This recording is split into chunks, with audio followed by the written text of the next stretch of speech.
Hello again at the Centre for Economic Policy Research. We bring you the most important new research in economics. My name is Tim Phillips. A couple of weeks ago, we reported on the evidence that female leaders have done a better job at responding to the COVID-19 crisis. Well, maybe we shouldn't have been surprised because the evidence that outcomes improve when you involve more women in decision-making has been building up for several years. Paola Profeta of Bocconi University has put this evidence together in a book called Gender Equality and Public Policy, and she joins me today. Paola, welcome. Hello, Tim. Now, were you surprised to see this research linking female leaders to better outcomes? I'm guessing not. No, exactly. I was not surprised. We know that countries led by women, Denmark, Iceland, Finland, Germany, Norway, New Zealand, Taiwan, for example, have turned out to be those with the best strategies to deal with the COVID emergency. Obviously, this is a simple correlation, does not say anything about the causal impact on women on these outcomes, but I think it's very important. It's a striking correlation, and there are several factors behind women being such good leaders during COVID-19. The style of female leadership matter in dealing successfully with the crisis, and the style includes saying the truth, a great amount of decisiveness, the use of advanced technology, innovative communication, but actually this is just in line with the findings of our research. We found in previous research that women as policymakers are more decisive, they are less corrupted, less absent, they are more present, and their leadership strategies is more oriented towards the public good. And this is exactly why we observe this type of positive outcomes. So following this argument, no, I was not surprised. This isn't a new focus for you. In 2015, you founded the Dondana Gender Institute at Bocconi, and you organize a conference about this every year. What inspired you to look at this? Yes, I was inspired by at least three things. First of all, the fact that in my own country, in Italy, gender gaps are very wide. We know that less than 1 out of 2 women work. Gender stereotypes, social norms are significantly high, and they contribute to explain this gap. But in our country, also, women are more educated than men. So it's a little bit also paradoxical, this type of evidence that we found. And there is a growing debate about the opportunity to close the gender gaps, not only because of social and equality issues, but because of economic reasons. So keeping women out of the labor market and out of the decision-making process, it's really not a successful strategy in these times. The second piece, the second element is based on my students, is based on my classes, my teaching. The students are really interested in understanding what is behind gender gaps and doing research on this, and they really want to know more. And third, the third element is speaking with policymakers, being involved in the public debate about gender gaps in Italy, but also across Europe. I realized that rigorous research is needed if we really want to make improvement. And actually, in this spirit, we created the 2 best paper award on gender economics, which are given every year by the UniCredit Foundation to 2 young scholars in the field, and which are also celebrated in this annual conference that you mentioned before. Yes, I noticed that in the book you criticize some of the early research into this topic that relates female leaders with better outcomes. What's the problem there? Yes, the problem is that most of the existing studies basically are reported, largely reported by newspapers, media, and also trusted by policymakers or business leaders, basically provide almost only descriptive evidence, case studies, observations based on a small sample of individuals, basic correlations between gender equality and public policies. But they are not able to identify causal evidence, so they are not able to say anything about how women's empowerment may influence public policies and economic outcomes. And there is a widespread confusion between this type of descriptive evidence and causal studies. But actually, when we want to provide policy prescription, we need the second piece of argument. So we need causal evidence. This is the only one which can be trusted to provide policy prescriptions. So we know that policymakers and public opinion leaders often base their knowledge and their policies only on descriptive evidence. And I think this this is really worrying, and this is a concern. So I wanted to contribute in that direction because I think this is part due to abundance of descriptive evidence. Of all studies of this type, which are really highly communicated, studies based on non-academic research, very common, etc. But part is also our responsibilities as academics, because many colleagues just don't want to communicate their results outside the academia, and therefore remain too far from the real world where the policies are decided. But we have responsibilities, because if we really want to promote gender equality and somehow close the gap, we need to be engaged. And is the latest evidence starting to show rigorous causal evidence of the effect of women on public policy now? Yes, we have some evidence of this type now. For example, we can use the introduction of gender quotas to identify the exogenous variation in the share of women in decision-making positions, for example, in politics, but also in business. And if I know that the share of women increased because of gender quotas, so because of an exogenous process, I can link this variation to the outcomes. For example, size and allocation of policies, but also strategies. So there is evidence in this direction that women favor, for example, policies which are more in favor of the family or social scope or public goods.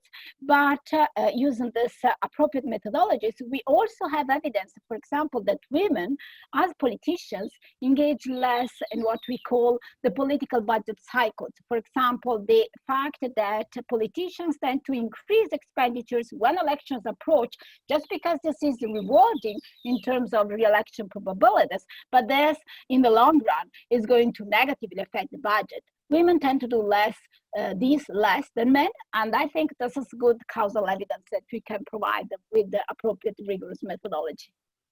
And is there a similar stream of evidence from women in senior management positions in firms that they're providing better outcomes as well? Yes, there is some evidence in that direction. This is particularly for women on boards, corporate boards, in particular, because there are quotas in several countries now in Europe. Italy is among them, and Norway was the first one, and then many other countries followed. And actually, you can provide evidence that having women appointed to board of directors of companies because of an exogenous change, so because of the quotas, for example, is going to increase, or at least not decrease, but there are also some positive outcomes, the performance of the company, which is measured in standard ways. We have some results in that direction, and I think this is particularly interesting because these policies are really very well discussed and very hot in the public debate. Do we agree why this happens? Do we have enough research to be sure of that? I think both. So we need more research because we need to identify the exact mechanism at work. So we know that women and men are different because of their nature, because of some traits. Let's say, for example, women have higher risk aversion. We have seen this also in our research on the monetary policy committees. They show greater negotiation skills. They have this perspective over the longer time horizon and the public goods, which is different from the one of men. But we also know that the context matters a lot. So the family, the schools, the context where women live, and the other peers, and the interaction with other people. So it's basically always almost impossible to disentangle the two components. So what is your innate trait and what is the circumstances and the context built on the action of individuals. But I think we need more research to understand the interactions between these two mechanisms. One of the disappointing things about this still is the number of rooms in which decisions are making where there is not a single woman. Do we know from your research and other people's research what the impact is of having one woman even in the room? Do we need more than that? Do we need equal numbers of women and men? Yes, we know actually very little impact. Only one woman in a world of men. We have the risk that this woman is not going to promote her style or her value added, but it's just going to adapt to the situation of the others. So we need something which we call a critical mass, and this is also why when we talk about quotas, we talk about at least 1/3 of individuals, because diversity is the source of value. So we don't it's not that we want to have only women or only men, but we need a good balance in order to have the best results. Now, there are some economists, probably not quite as many as there used to be, but definitely still some who'd argue that if women produce better public policy outcomes, if they create better outcomes for firms, then this problem will resolve itself. They'll get promoted. We'll end up with gender equality anyway. That's something you agree with? No, unfortunately, it's not so simple. It's not as simple as we would like. So the status quo bias is very strong. So although it's not efficient, so we know that the status quo bias, the fact that basically the decision-making positions are dominated by male, it's not efficient. This does not imply directly that there is a natural tendency to move away from this inefficient equilibrium. We need some policies. We need some action in order to move away from this equilibrium. So it's not easy, although we know that it's not efficient. Actually, it tends to perpetuate. So we need some action. We need kind of external push in order to change the actual equilibrium and move another direction. And then probably, yes, we will not need this push forever, but at least for a while. What is that external push going to be? For example, quotas, we know that they have been effective in that direction, gender quotas in different contexts, politics, business, just only temporary, but for a certain amount of time. The promotion of role models, for example, different policies, for example, having also men on board of activities such as domestic work, so paternity leaves. So these are like pushes for men to realize that responsibilities of home and childcare has to be shared with women, and this is going to produce very important results in the long run. Yes, talking about childcare being shared, we've seen some emphasis during COVID-19 on people measuring the amount of childcare that women and men provide, the difference of roles in the home. Do we need a change in that to come through to women in senior positions? Yes, I think this is really important because the gaps that we observe within the family, so the asymmetry that we observe within the family is going to reflect into the labor market, into gender gaps on the labor market. So the more equally are domestic work and childcare shared within the family, and the more equally there will be also in the labor market.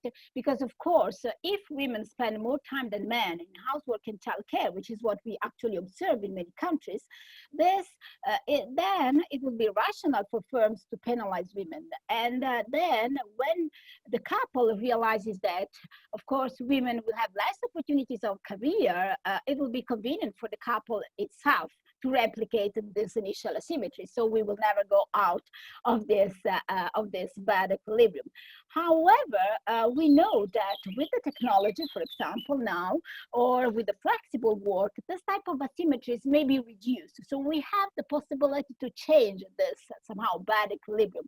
For example, we have shown in a recent research that the introduction of flexible work arrangements, so work in flexible time and flexible place and distance, uh, may have a causal positive impact on work-life balance and may also increase the involvement of men in housework and childcare, which is a result that I find very promising. Yes. What do you think is going to be the lasting impact from COVID-19 on the vast majority of women who aren't presidents, who aren't prime ministers, and who aren't board members? Do you think that there will be a positive impact for their role in the workplace?